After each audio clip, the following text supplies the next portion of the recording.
Good morning बच्चों। आज हम अपनी हिंदी पाठ्य पुस्तक का प्रथम पाठ सूरदास का अध्ययन करेंगे।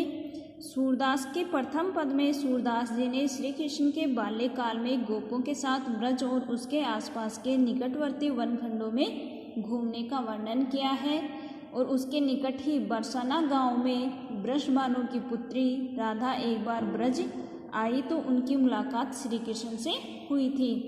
इस पद में सूरदास जी ने राधा और श्री कृष्ण के प्रथम मिलन में उनके बीच जो वार्तालाप हुआ था उसका बड़ा ही मनोहर चित्रण किया है कि बूझत श्याम कौन तू गोरी, कि भगवान श्री कृष्ण जी पूछते हैं कि तुम कौन हो,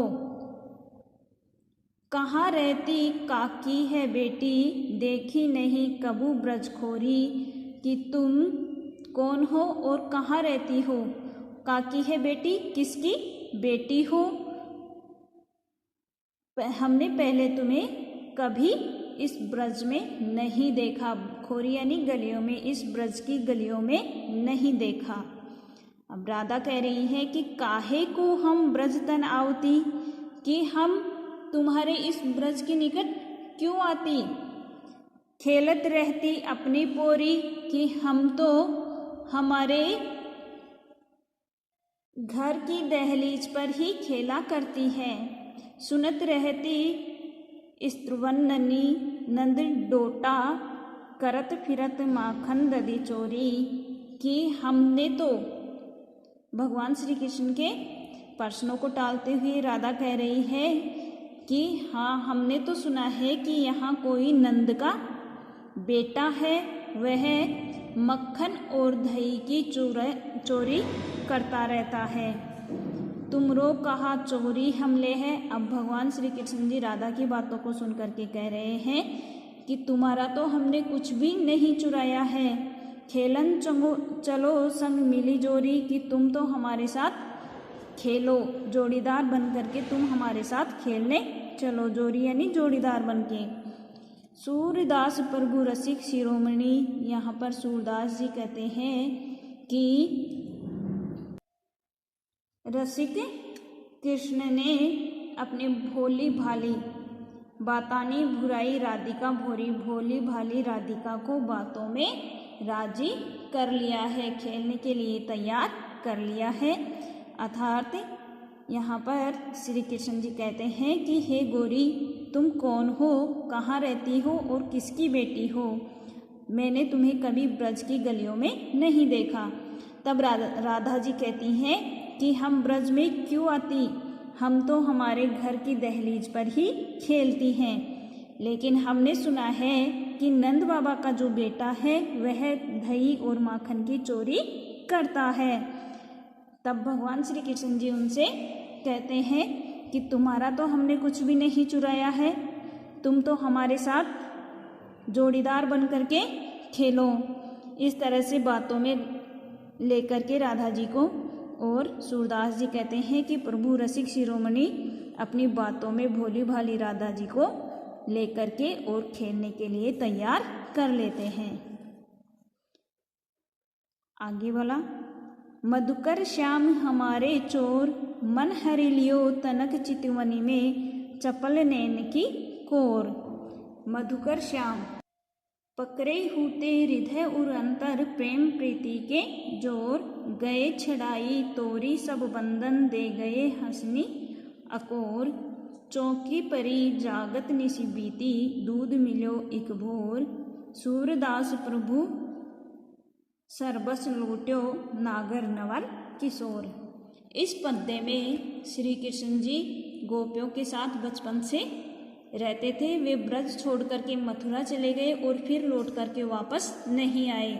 तो कृष्ण जी के वियोग में दुखी गोपिकाओं को शांत करने के लिए उन्होंने अपने मित्र उद्धव को ब्रज में भेजा, और उद्धव ने निर्गुण ब्रह्मा का ज्ञान गोपियों के जले पर नमक का छिड़काव किया। अर्थात जैसे ही उद्धव जी ने निर्गुण ब्रह्मा का ज्ञान गोपियों को देने लगे, तभी जो गोपियों के विरह की जो वेदना थी वह अत्यधिक बढ़ गई और एक उड़ते हुए भ्रमर को अपना कथन बना करके, माध्यम बना करके गोपियों ने मन की सारी बातें उस भ्रमर से कह डाली जो उद्धव और श्री कृष्ण पर व्यंग्य है।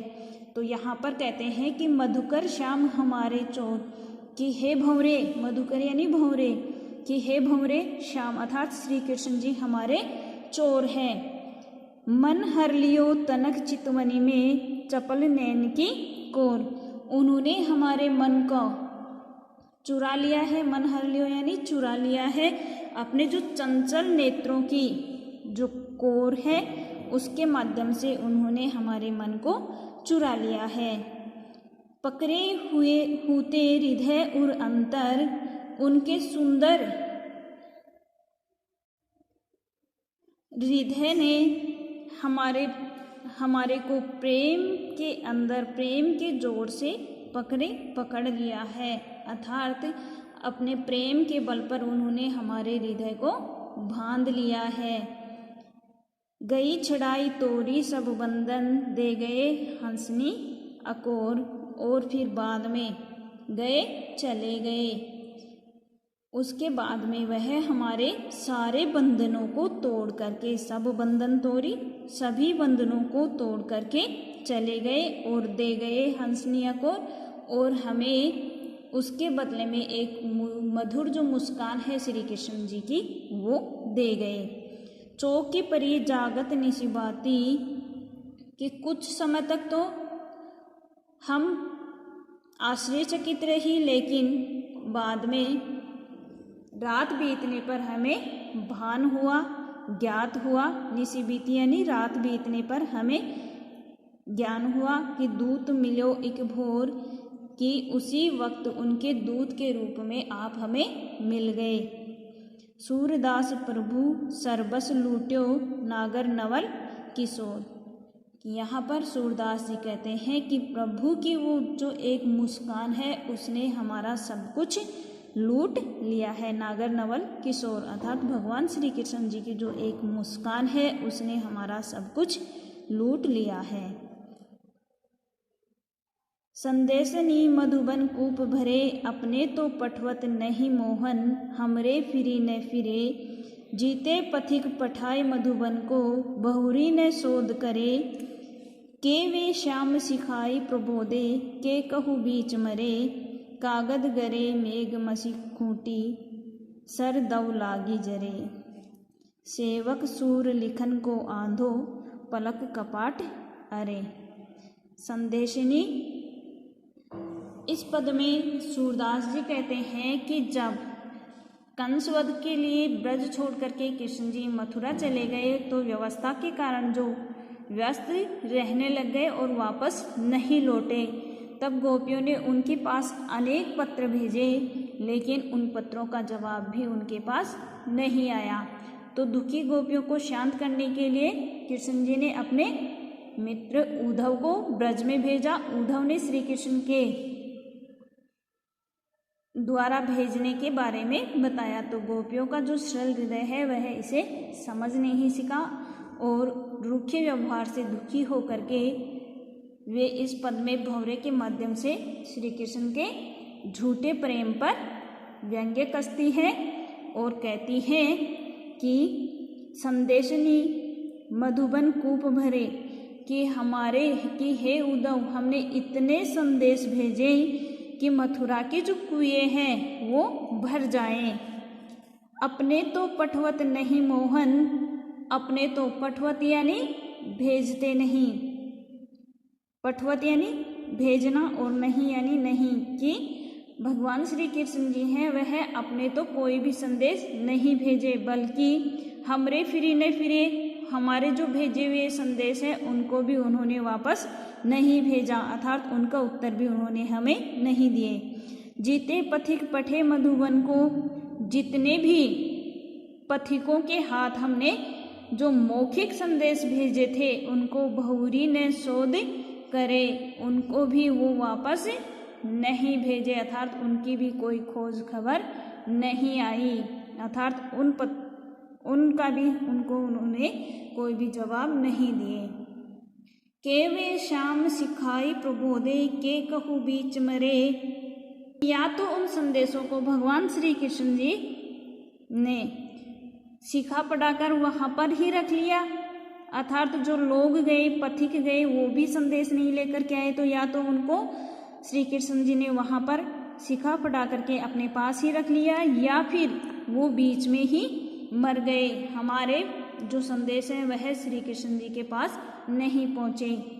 कागद गरे मेघ मसी खूंटी सर दव लागी जरे। और अब हम संदेश लिखे भी तो कैसे लिखें कि हमारे जो सारे कागज हैं वह आंसुओं के जल में गल गए हैं, स्याही खत्म हो गई है और सरदव लागी जरे। और जो सरकंडे अर्थात जिनसे कलम बनाई जाती है वह विरह रूपी अग्नि में जल करके नष्ट हो गए हैं। सेवक सूर लिखन को आंधो पलक कपाट अरे। यहाँ पर श्री कृष्ण जी के लिए सूरदास जी कहते हैं कि सेवक लिखन को आंधो, कि श्री कृष्ण जी के प्रेम में अंधी हो चुकी गोपियों के नेत्र रूपी जो पलक हैं वो किवाड़ अब बंद हो गए हैं, अर्थात उनके जो नेत्र हैं वो अब बंद हो गए हैं। इसीलिए अब वो संदेश भी लिखे तो कैसे लिखें। आगे का पद है कि ऊदो मन माने की बात धाक छूरा छाड़ी अमृत फल विषकारा विषखात। जो चकोर को दई कपूर को तजी अंगार अगात। मधुप करत घर फोरी काठ में बंदत कमल के पात। जो पतंग हित जानी आपनु दीपक सो लपटात। सूरदास जाको मन जासो सोई ताही सुवात। इस पद में सूरदास जी कहते हैं कि जब श्री कृष्ण जी मथुरा चले गए और लौट करके वापस नहीं आ पाए, तब गोपियों का दुख शांत करने के लिए उन्होंने अपने मित्र को भेजा। और जब उद्धव पर कटाक्ष करते हुए गोपियाँ उसके प्रेम के रहस्य को समझाती हैं, तो उनके अनुसार जो प्रेम करने वाले के मन पर निर्भर करता है कि वो किस तरह से इसको ग्रहण करता है। तो प्रस्तुत पद में इसी भाव को गोपियों ने कई उदाहरणों के साथ प्रस्तुत किया है कि ऊधो मन माने की बात, कि ऊधो यह तो अपने, कि हे उद्धव यह तो अपने मन के मानने की बात है। दाख छूरा छाड़ी अमृत फल विष कीरा विष खात, कि जिस प्रकार एक धाक यानी जो मुनक्का होता है वो तो धाक और छुआरा छोड़ करके अमृत फल को खाने वाला, विष कीड़ा विष जहरीला जो कीड़ा है वह विष को ही खाता है। जो चकोर को देई कपूर कवि, जिस प्रकार से चकोर पक्षी का प्रिय चंद्रमा चकोर पक्षी का दई कपूर को कि उसे कपूर की जो कपूर दे देते हैं तब भी वह उसे नहीं छोड़ता है, तजी अंगारघात उसको छोड़ता नहीं है। अर्थात जो चकोर पक्षी प्रिय चंद्रमा से दूर है, आकाश में दूर है वह चंद्रमा, परंतु चकोर उससे दूर रहकर सदा उसको निहारता रहता है। लेकिन उसकी जो चिंगारियां हैं, चंद्रमा की जो चिंगारियां हैं, उसे वह किरणें समझ करके खा जाता है। आग की जो किरण है उसे समझ करके वह खा जाता है, क्योंकि वह चंद्रमा से प्रेम करता है। उसी तरह से मधुप करत घर फेरी काठ में, कि जो भंवरा है वह लकड़ी में भी छेद कर देता है, लेकिन बंधत कमल के पात, लेकिन वह कमल के कोमल पत्तों में भी बंध जाता है, पंखड़ियों में भी बंध जाता है। जो पतंग हित जानी आपनो दीपक सो लपटात, जिस प्रकार से पतंग जो पतंगा होता है वह दीपक से प्रेम करता है और वह दीपक की लपटों में ही जल करके नष्ट हो जाता है। सूरदास जाको मन जैसो सोई ताही स्वाद। सूरदास जी कहते हैं कि जिनका मन जैसा होता है, अर्थात जिसमें जिसकी रुचि होती है वह उसी को प्रेम करता है। इस पद में उपमा अलंकार का प्रयोग हुआ है और गोपियों की प्रेम भक्ति और एक निष्ठा की सुंदर व्यंजना की है। धन्यवाद।